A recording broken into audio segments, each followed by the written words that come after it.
kan thla rau nun a char di chang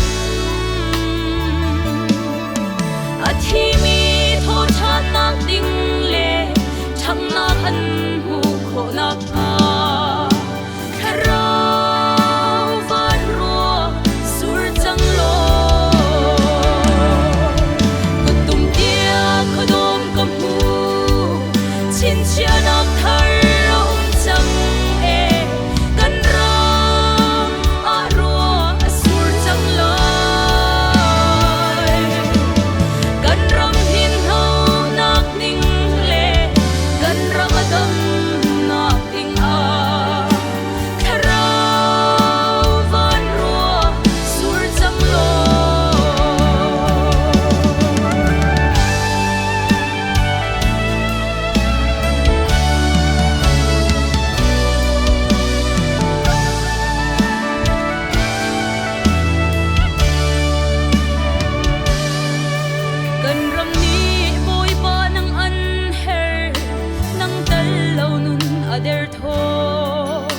sam son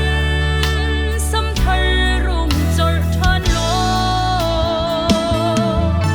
tha zam der mi cha a chona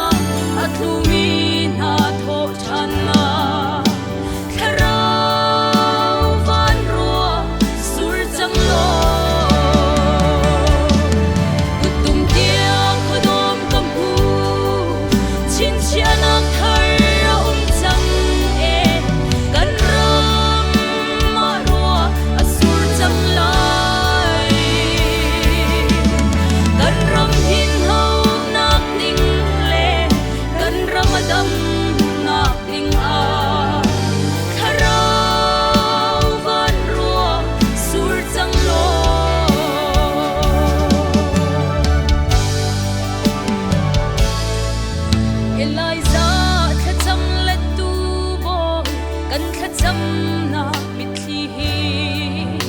kan ram